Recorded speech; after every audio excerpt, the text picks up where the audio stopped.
Hello, Indian mythology fans. My name is Sonika, and I am the author of the book Who God Really Is. Today I bring you the story of the creation of the famous Shiva Linga, or lingam, that we see so closely associated with the Hindu god Shiva, of course, all over the world. As always, after telling you the story, I will teach you the very useful lessons of this ancient Hindu myth that you can still apply to your modern mentality and spiritual understanding in the 21st century. Now, Hinduism is sometimes called a complicated religion. It's why I wrote the book Who God Really Is, a book in which the principles of Hinduism are best understood and God is explained through a modern rational lens.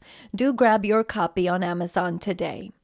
Let me tell you the story of the origin of the Shiva Linga now. Once upon a time, long before the universe as we know it was settled into order, a great argument broke out between Lord Vishnu, the preserver of the universe, and Lord Brahma, the creator. Each of them believed himself to be the greatest among the gods.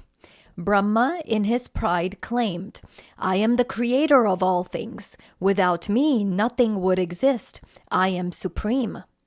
Lord Vishnu, ever calm but firm, countered, "I am the one who maintains and preserves everything. Without my sustenance, your creation would crumble into nothingness. I am the greatest."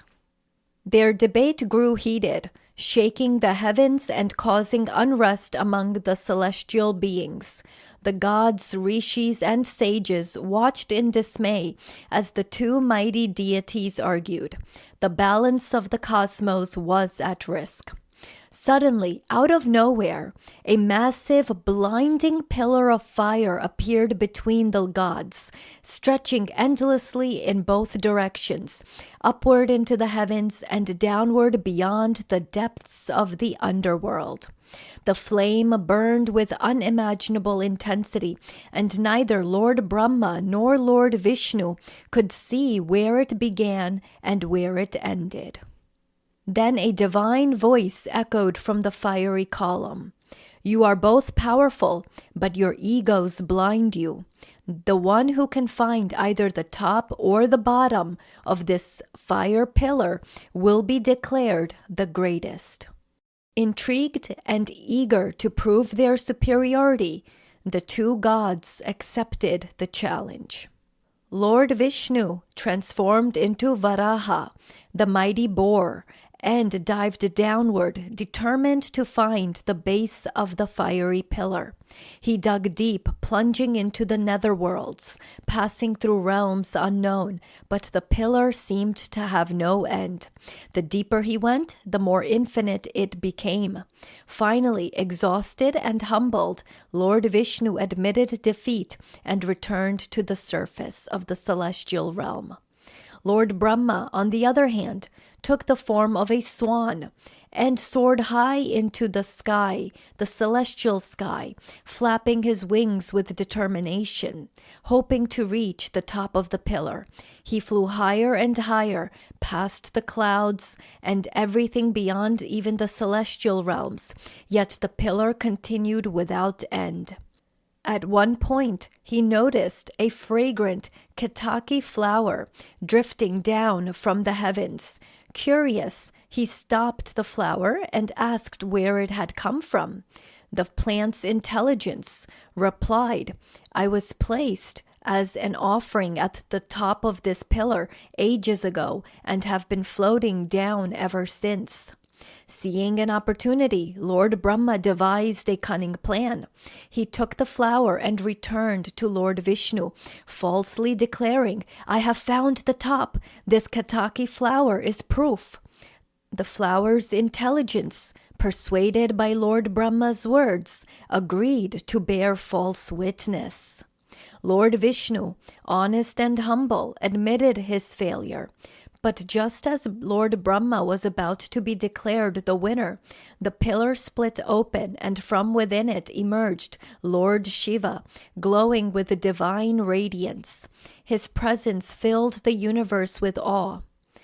If you are enjoying this podcast, please leave a rating or review. I really appreciate it.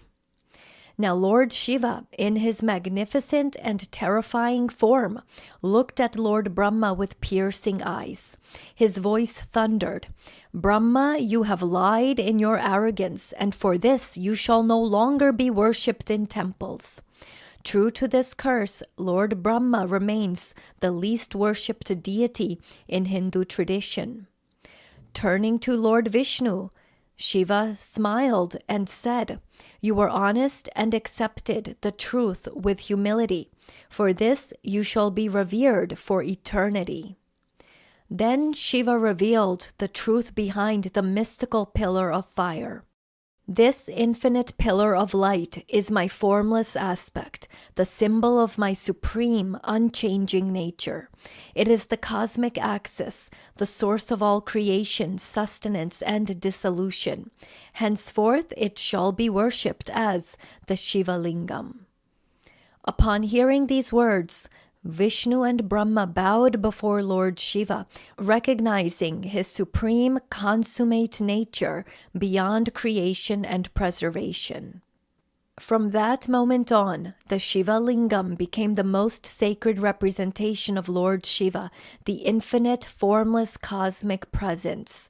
Unlike idols that depict a form, the linga represents Shiva's boundless energy, the pillar of light that has no beginning nor end, symbolizing again the eternal truth of existence. Here I am reminded of what I wrote in chapter 20 of my book, Who God Really Is. The title of that chapter is What is Really Meant by Omnipresence, Omniscience, Omnipotence, and Omnibenevolence. Here is what I write in that chapter.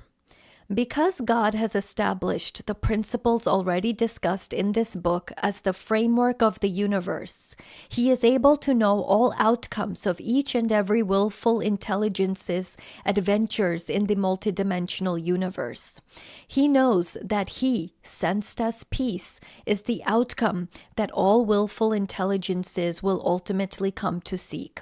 And not only is Supreme Intelligence the knower of all ultimate outcomes, but by way of karma, He also has the ability to know why each and every willful essence behaves the way he or she does at every moment.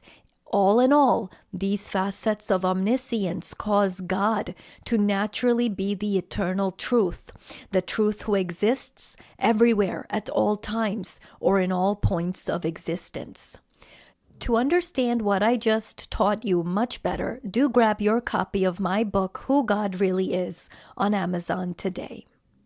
The vertical structure of the linga represents the unmanifested reality, the cosmic pillar beyond time and space. The base of the linga, known as the yoni, represents Shakti, the divine feminine energy, signifying that Shiva and Shakti are inseparable. Here we have the balance of creation and destruction. Here we have the balance between what is undefined and what then becomes defined or energetic. That is Shiva and Shakti at the base of the linga. And then below this base, we have the presence of Lord Vishnu as the sustenance. The linga is a reminder of Shiva's transcendence beyond form, ego, and illusion. So what are the lessons we learn from this Hindu myth about our mental health development and thought processes in the 21st century? Well, for our postmodern world, the infinite pillar of fire mirrors the way humans construct mental programs and belief systems in their psyches. Just as Brahma and Vishnu became trapped in their own perceptions of superiority, we, too, develop rigid mental frameworks based on past experiences, societal conditioning, and personal ego. These programs shape how we see ourselves and the world, often limiting our ability to perceive the greater truth, much like how neither Lord Brahma nor Lord Vishnu could grasp the boundless nature of Shiva's pillar. The linga in this sense represents the ultimate reality beyond our limited perspectives, reminding us that no single belief or mental construct can fully encapsulate truth, and even the situations that are personal or professional to us in our lives. Often we're not seeing all facets of those situations with clarity. We may see limited perspectives of them. We may hold limited perspectives of them and falsely believe that we understand all of our personal and professional situations completely, but that often is not the case. God here, through the Shiva Linga form and through the understanding of the Shiva Linga form, reminds us that reality often is bigger than just our perspectives. One common mindset program is the superiority complex, where individuals, just like Brahma did, feel the need to prove their worth by outshining others.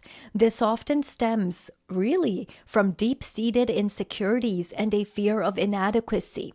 It often stems from one not knowing one's worth. It can be argued that in this Hindu myth of the birth of the Shiva Linga, that Lord Brahma did not understand his own worth accurately, the worth of the creative force in existence. Another mindset program that the story of the birth or origin of the Shiva Linga calls to mind is the false humility program, where people like Lord Vishnu in this Hindu myth acknowledge their limitations but still operate within mental constraints that prevent them from seeing beyond their assigned roles. So again, action and mental thoughts or mentality must go together. Both of these programs, the superiority complex and the false humility nature, the arrogance and the self-limitation, they keep us from recognizing the expansive potential that exists beyond our conditioned minds. Remember, as I say in my book, Who God Really Is, God is supra-essential to even the mind. The Hindu myth of Shiva's Linga also highlights how illusion and deception shape human thought patterns. Brahma's lie and the Ketaki flower's false testimony represent the way we sometimes deceive ourselves with comforting yet false narratives.